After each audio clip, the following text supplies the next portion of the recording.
All right, guys. Obviously, getting ready to roll here. As normal of a Wednesday, as we can have, we'll do a little bit of extra meetings post practice that we normally would build in tomorrow. So just to get a little bit of a jump on the rest of the plan.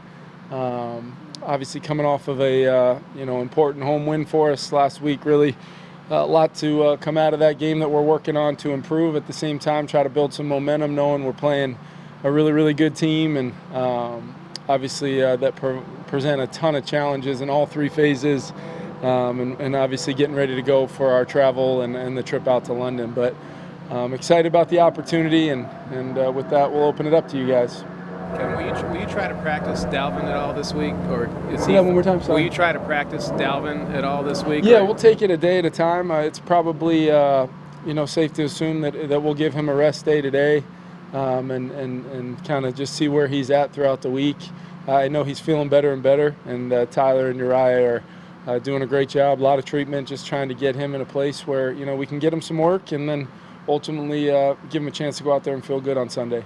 Mind if a guy doesn't practice for health reasons, and then can you still play him Sunday, or do you want him to practice? Yeah, I think it's case by case. Just trying to make sure we are looking out for the best interests of the player. And Dalvin's played a lot of ball, and kind of I think he feels pretty good about schematically, kind of where he's where he fits into things, and obviously the importance of getting him some touches and a rhythm in a game. But at the same time, I do think all players, it is a real bonus if you can get them some work.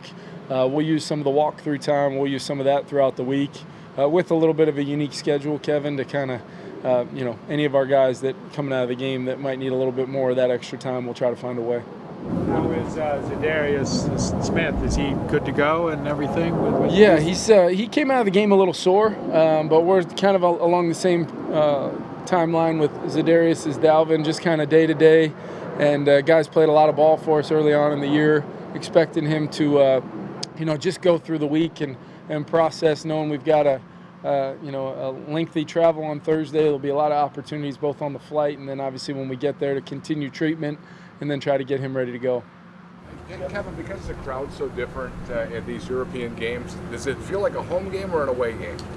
No, probably just a neutral site. I'm expecting to see a lot of Vikings fans there. I really am. But at the same time, I've been to the Superdome before, so to get to play them in what's considered a road game for us, but not playing in that environment there that they tend to play really well. At the Superdome, it's a benefit I think for us at the same time.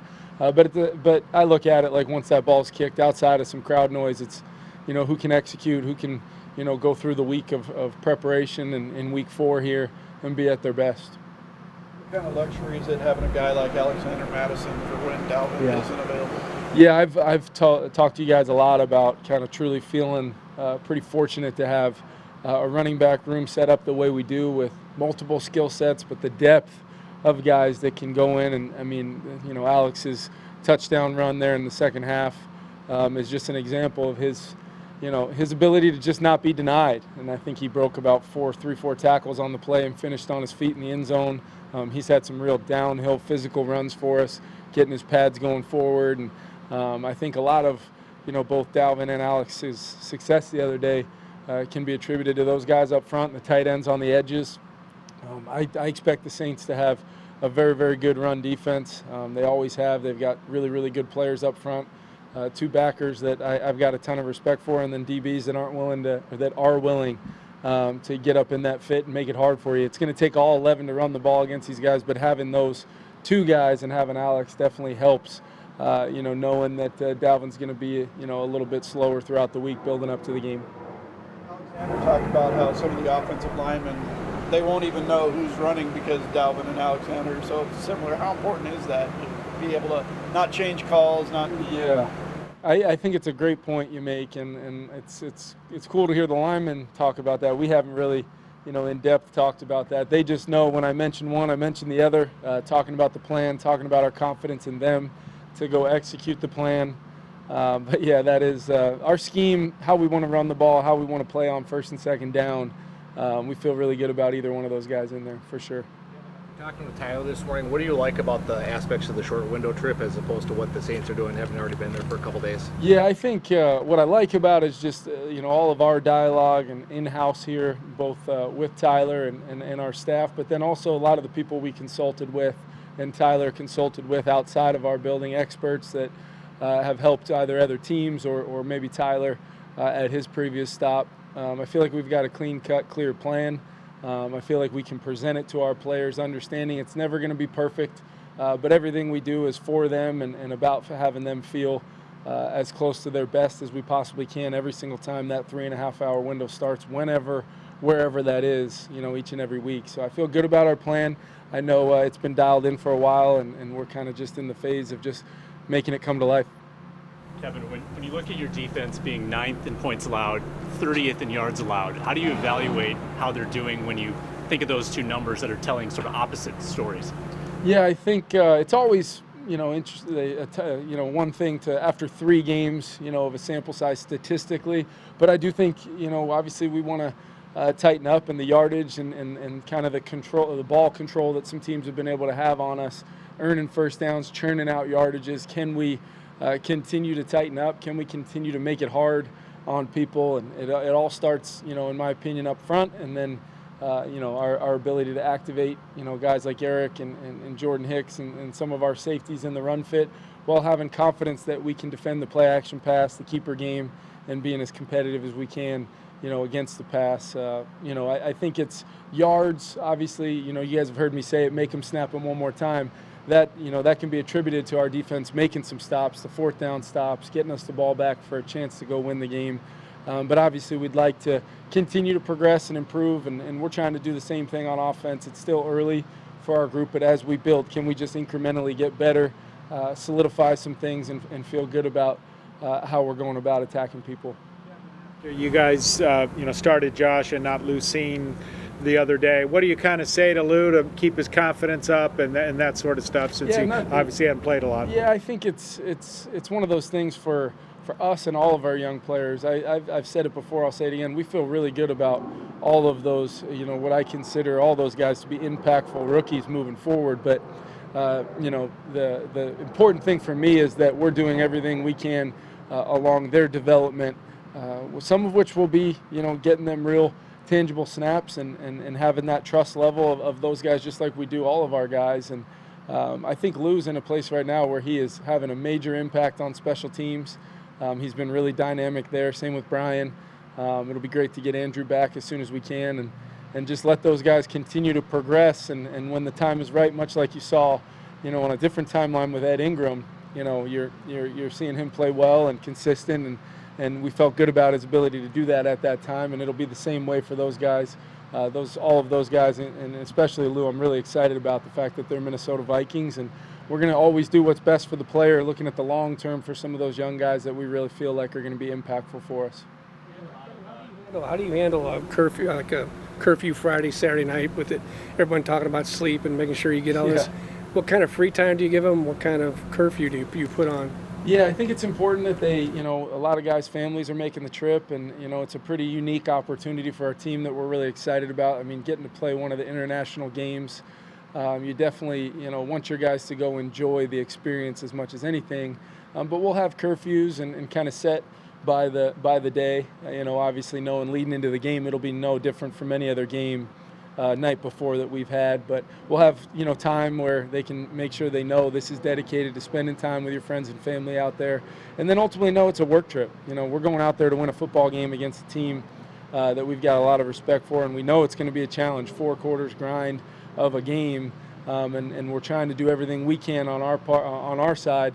And key word is our. They know they're in it with us, and the plan is set in place for them, but also for them to take advantage of it and being smart and doing things for reasons that help them be at their best on Sunday. Saints have a lot of continuity on defense, not just with Dennis Allen, but with guys like Cameron Jordan, Demario Davis. Totally. How does that maybe factor into how you approach going against that defense?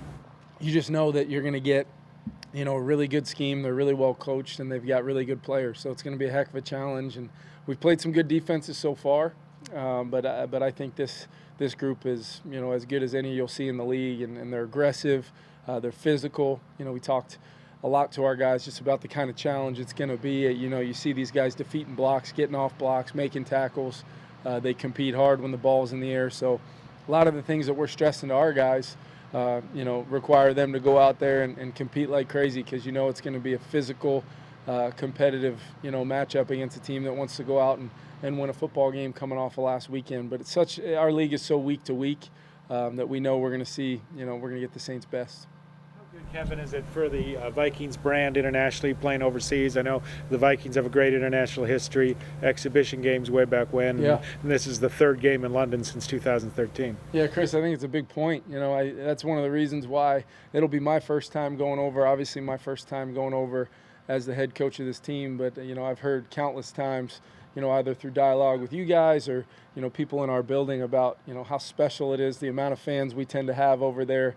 We spend a lot of time, as an organization, thinking about those relationships and making sure that those fans over there feel very, very, a part of what we're doing, although they're not each and every Sunday at US Bank Stadium. Hopefully, we can create an atmosphere for ourselves this Sunday, even though we're technically the road team.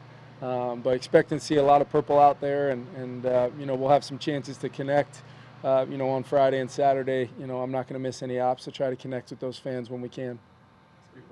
You talked a little bit Monday about Christian Darrisaw and what the progression he's made.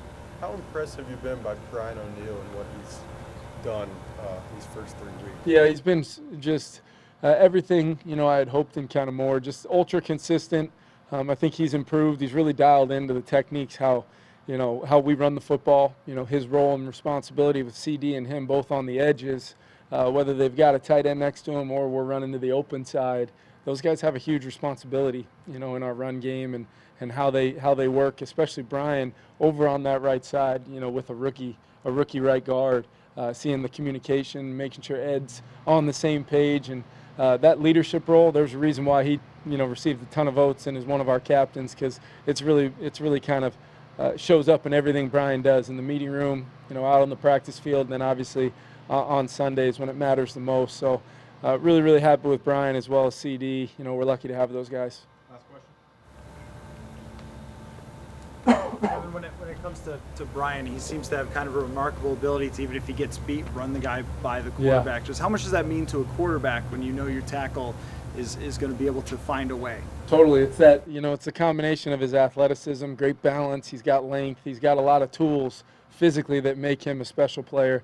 But then it's that, that strain to finish. We talk a lot about, straining to finish. You do your job initially, but when that defender has that kind of second reaction, which, I think this defense, when you watch these guys on tape, there's a second reaction to everything they do. They're not going to stay blocked. They're not going to stay blocked on a pass rush. So you really have to strain to finish, and might be that last touch that allows Kirk to climb in the pocket, or maybe even as you saw on the, the play to KJ to win the game the other day. There's some push in the pocket, but if we can give him one or two hitches to kind of see downfield as we try to manipulate things for him, he's going to turn it loose. And I think those guys are learning, and the trust level works both ways. Kirk's going to get the ball out of his hands, and Kirk understands that those guys are going to set a pocket for him. He's going to climb up in that thing and try to go to work. Thanks, everyone. Thanks, guys.